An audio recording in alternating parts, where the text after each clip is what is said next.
closely at the logo for Christopher Nolan's production company, Syncope.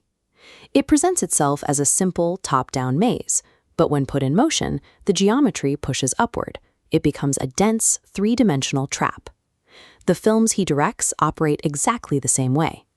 Most massive summer movies rely on flat, weightless digital spectacle. Nolan's environments are violently tactile. He folds the streets of Paris back on themselves like origami. He tangles cables into the wheels of an 18-wheeler to physically flip it backward. He upends an airplane mid-flight, leaving the passengers dangling from a perpendicular chassis. These environmental distortions act as physical barriers. When gravity goes haywire inside a spinning hotel corridor, or a street blows outward like confetti in zero gravity, the space itself actively pushes back against the characters, restricting their movement and narrowing their options. Curious, how exactly does someone design these impossible spaces? And why does making an audience feel completely, physically lost create such a sharp emotional connection to the story? Nolan spent his childhood in a state of constant architectural transit. He commuted between the 19th century landscape of an English boarding school and the 20th century skyscrapers of the Chicago Loop. Constant movement between these distinct worlds shaped a specific kind of perspective. Nolan found he could retain his first fragmented impression of a building even after he had lived there and understood its layout. This allowed his brain to hold two contradictory ideas of the same physical space simultaneously. This early sense of spatial defamiliarization turned cities into shifting puzzles. Instead of static backgrounds, he began to see streets as fragmented mazes, where the architecture itself changed depending on the viewer's level of familiarity. His characters navigate these environments as strangers to their own surroundings. They map the glass and steel canyons as if they were internal psychological frontiers, searching for a sense of home in landscapes that feel perpetually alien. To exhaust an audience's internal compass, Nolan weaponizes two spatial extremes. He relies on the claustrophobia of a locked-room mystery, trapping his characters in cheap motel rooms, fishing trawlers, and isolated cabins where the walls press inward. He immediately contrasts that confinement with stark, infinite geometry. He points his cameras down the long, low-ceilinged underground caverns of Chicago, using the endless rows of concrete pillars to stretch depth perception until it induces vertigo.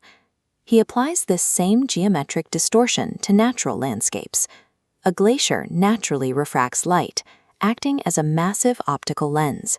It bends the horizon line, morphs the shape of distant figures, and destroys any reliable sense of scale. Bouncing an audience between a tiny, suffocating room and an endless, fractal plane of ice requires constant psychological recalibration.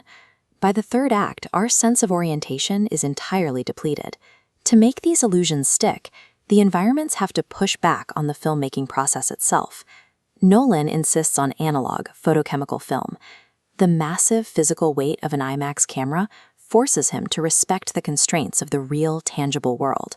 That physical constraint allows him to build actual optical illusions on set. He forces the camera lens to compress flat, two-dimensional shapes into impossible three-dimensional spaces, building real Penrose steps and physically rotating hallways out of wood and steel. By treating architecture as a hostile force, he draws on classic geometric paradoxes. Viewers are dragged up staircases that lead nowhere and past arches that intersect at conflicting angles. This geometry scales to its absolute limit in Nolan's hand-drawn sketches for the Tesseract.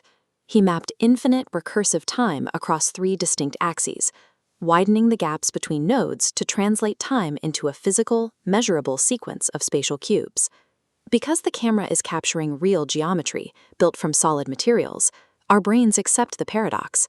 The disorientation works because the physical space is undeniably real. A few years ago, Nolan was navigating the London Underground using a station map. He realized he couldn't figure out which way was north. The digital maps had been updated to orient dynamically to the direction the user was facing, rather than pointing to a static true north. To him, this kind of technology turns us into robots. If we just follow a blue line on a screen, we stop actively building an internal map of our surroundings. We surrender our orientation.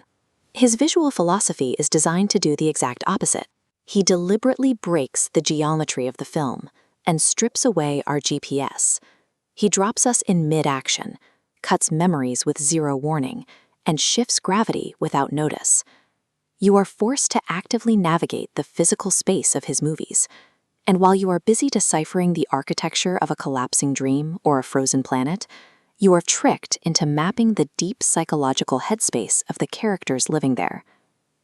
Within the syncope maze, architecture functions as the physical manifestation of human memory, isolation, and time. The environment is the mechanism of the narrative, forcing us to navigate a character's interior life as if it were a building.